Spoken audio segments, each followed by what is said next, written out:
प्रश्न संख्या 1। 300 पूर्णांकों की परीक्षा में मीकू को 210 अंक प्राप्त हुए। मीकू के प्राप्तांकों का प्रतिशत ज्ञात करें। तो प्रश्न पहला का हल होगा, परीक्षा का पूर्णांक यानी परीक्षा कितने नंबर का हो रहा है, 300 नंबर का यानी 300 अंक का। ठीक है। मीकू को कितना अंक प्राप्त हुआ है, 210 अंक, यानी 300 में से मीकू को 210 अंक प्राप्त हुआ है। तो मीकू के प्राप्तांकों का प्रतिशत ज्ञात करना है। तो देखिए, प्राप्तांकों का प्रतिशत बराबर मीकू को कितना नंबर आया है, 210। ठीक है। तो 210 को ऊपर लिखेंगे, जितना अंक आया है उसको ऊपर लिखेंगे और बटा में लिखेंगे जितना अंक का परीक्षा है। तो 210 बटा 300 और गुना 100 करेंगे, तब प्राप्तांकों का प्रतिशत निकल जाएगा। ठीक है। तो 210 बटा 300 गुना 100। तो देखिए, इसको हम कैसे काटे हैं, एक शून्य से एक शून्य यहाँ पे काट दिए। अब एक शून्य से एक शून्य यहाँ पे। ठीक है। तो एक शून्य देखिए यहाँ से यहाँ कट गया और एक शून्य से ये कट गया। तो बचा कितना, 21 बटा 3 बचा, क्योंकि शून्य तो सब कट गया है यहाँ पे तीनों। ठीक है।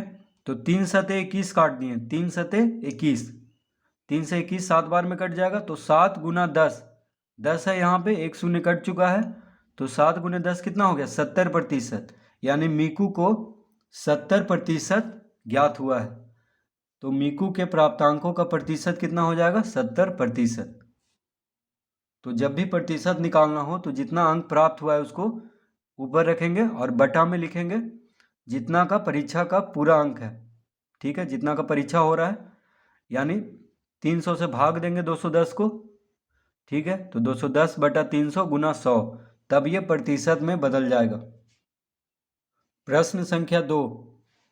500 पूर्णांकों की परीक्षा में चीकू को 80% अंक प्राप्त हुए। चीकू को कितने अंक प्राप्त हुए।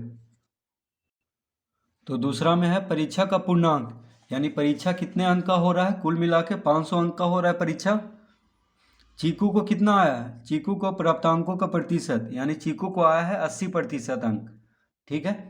तो चीकू को कितने अंक प्राप्त हुए, यानी यहाँ पे प्रतिशत में दिया हुआ है और परीक्षा जितने का हो रहा है वो दिया है, यानी 500 अंक दिया है। 500 अंक में कितना आया है, 80%। तो चीकू को कितने अंक प्राप्त हुए, तो प्राप्त अंक बराबर हो जाएगा, परीक्षा कितने का हो रहा है, 500 का, तो 500 का 80%, 500 का 80%। ठीक है।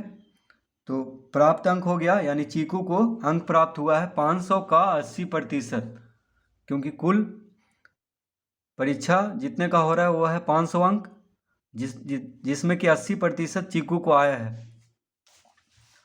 तो 500 का 80% लिखेंगे, प्राप्त अंक बराबर, का मतलब होता है गुना। ठीक है। का मतलब क्या होता है, गुना। तो 500 का 80%, तो प्रतिशत हटाएंगे तो 100 से भाग देना होगा, तो 80 बटा 100 लिखेंगे। ठीक है। 80 बटा 100 हो गया, प्रतिशत हटा करके। अब देखिए, का मतलब गुना होता है, तो 2 शून्य से 2 शून्य काट देंगे। देखिए यहाँ से 2 शून्य इसको काट दिए, यहाँ से यहाँ, तो कितना बचा, यहाँ पे बटा में सिर्फ 1 बचा है और यहाँ पे 5 बचा है। तो 5 का 80, तो 80 बचे, यानी 80 गुना 5 करेंगे तो कितना आ जाएगा, 400 अंक। तो चीकू को कितना अंक प्राप्त हुआ है, 400 अंक, यानी 500 अंक में 80%, 500 का 80% कितना होगा, 400 अंक। ठीक है। तो इस तरह से हम इसको प्रश्न 2 को हल करेंगे।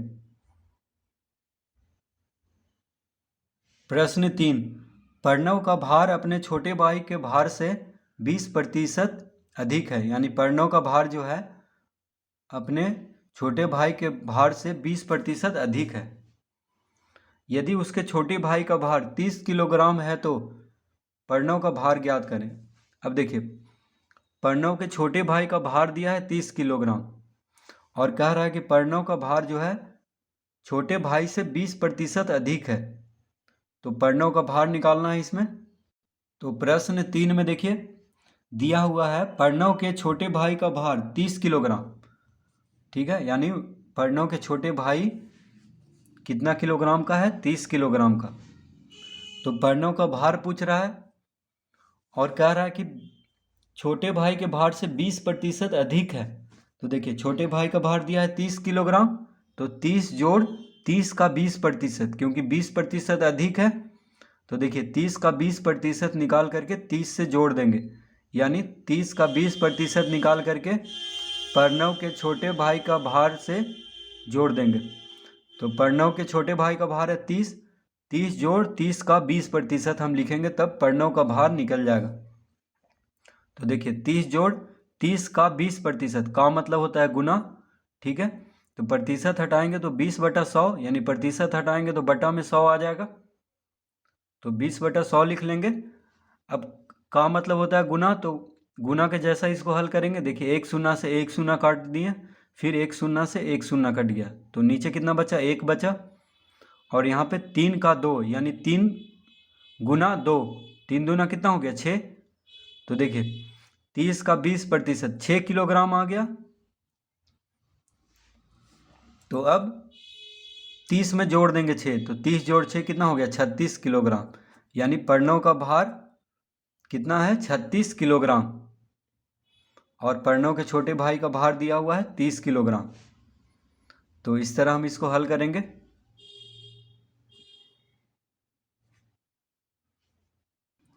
प्रश्न 4, एक लड़के ने 150 प्रश्नों में 80% प्रश्नों का हल कर दिया, उसने कुल कितने प्रश्नों को हल किया।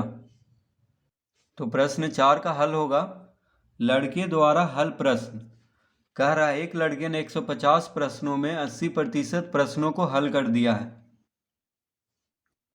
तो लड़के द्वारा कितना प्रश्न हल हुआ है, 150 का 80%। ठीक है, क्योंकि 150 प्रश्न में 80% प्रश्नों को हल किया है।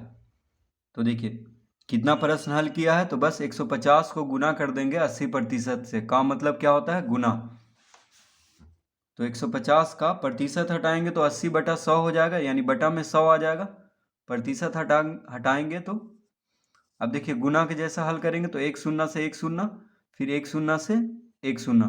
ठीक है, तो नीचे देखिए एक बचा है, कुछ नहीं बचा, यहाँ पे एक बचा है सिर्फ।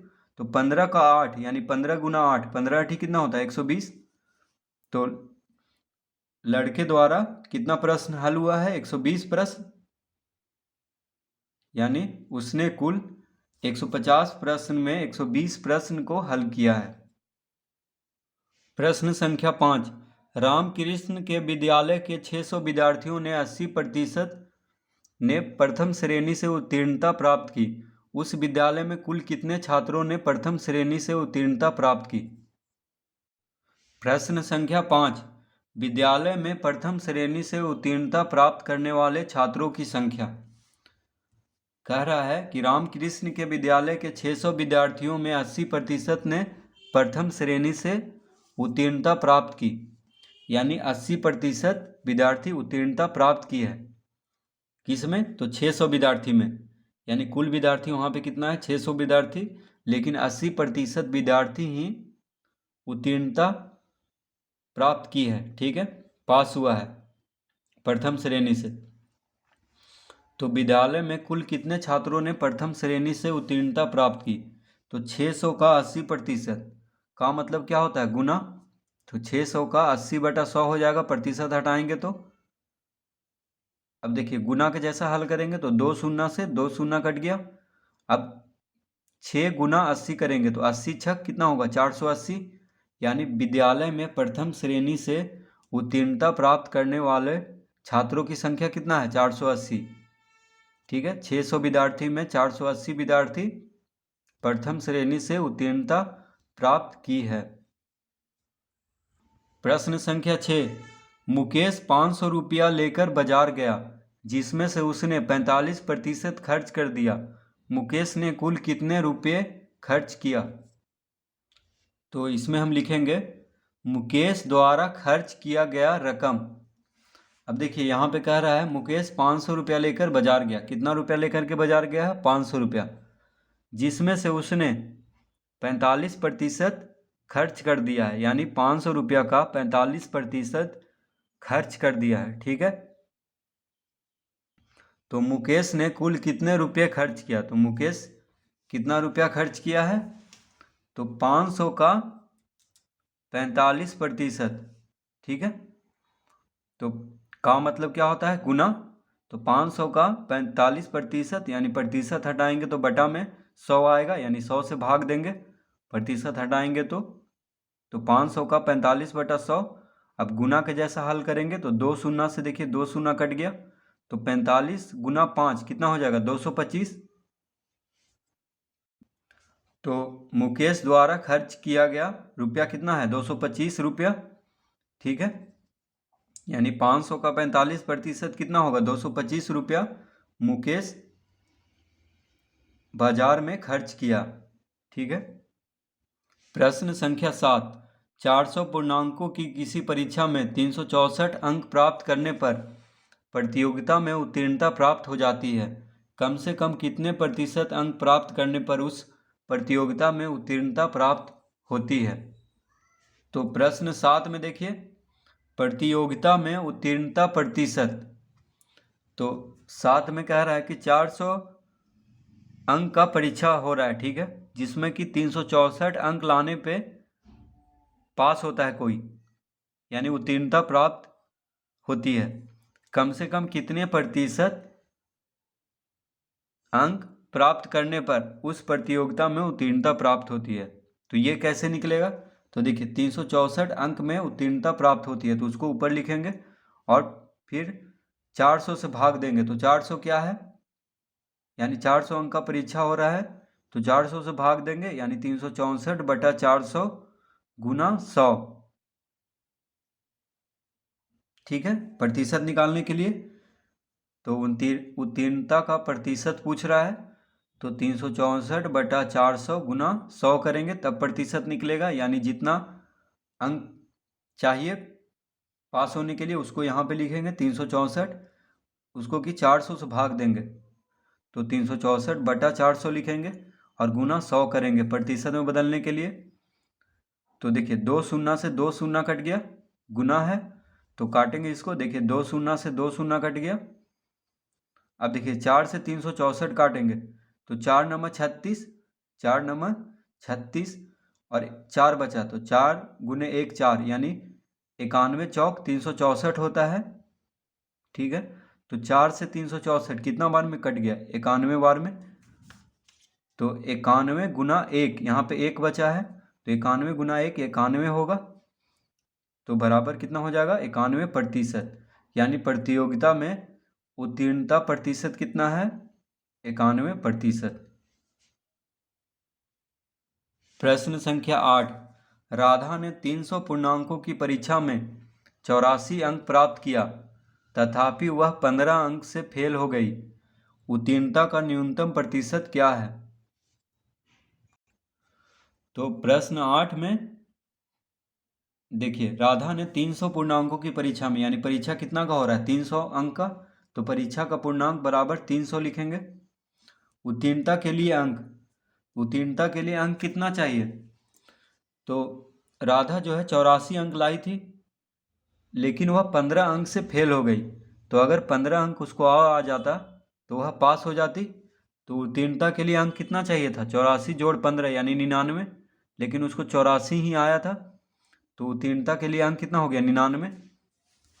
अब देखिए उत्तीर्णता का प्रतिशत भी पूछ रहा है, तो उत्तीर्णता का न्यूनतम प्रतिशत कितना अंक चाहिए? 99 चाहिए, तो 99 बटा कुल अंक, कुल अंक कितना का परीक्षा हो रहा है? 300 का, तो 99 बटा 300 गुना 100 प्रतिशत में बदलने के लिए, यानी जितना अंक चाहिए उसको ऊपर लिखेंगे और उसको 300 से भाग देंगे जितना का परीक्षा हो रहा है, तो 99/300 गुना 100। तो देखिए 2 शून्य से 2 शून्य कट गया, 3 से 99, 33 दिया 99, 33 बार में कट गया 3 से 99, तो 33 लिखेंगे यहाँ पे काट के, तो 33 गुना 1 33 होगा, यानी 33% उत्तीर्णता का न्यूनतम प्रतिशत होता है उस परीक्षा में। तो इस तरह हम प्रश्न 8 हल करेंगे।